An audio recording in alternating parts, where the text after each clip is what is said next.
Rahsia mi udang yang paling sedap ramai yang tak tahu. Abah, hari ni aku nak share gambar resepi nak buat mi udang. First kali, blend lah bawang putih, bawang besar, halia, udang kering, cabai kering sikit. Sambil tu, hampa jangan lupa tahu kulit kepala udang, jangan lupa rebus dulu. Lepas tu, hampa masukkan dalam blender, hampa tambah dengan sedikit air. Air kepala udang tu jangan dibuang tau. Panaskan sedikit minyak, hampa tombel lah bahan ni kita blend dulu. Cheers itu. Lepas tu, masukkan serai sebatang, kacau.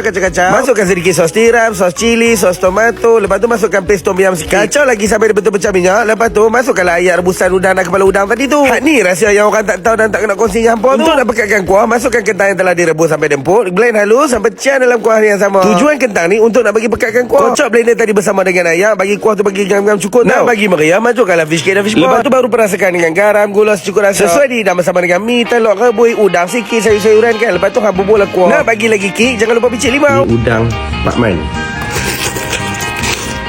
Sedap ni boy. Rasa macam jamu raya.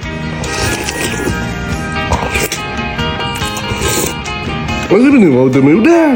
Hampa yang mana nak guna resepi ni, nak buat rumah terbuka, hampa jangan lupa save video ni dulu tau. Nanti rumah terbuka nanti yang boleh buat rumah terbuka hari raya Aidilfitri.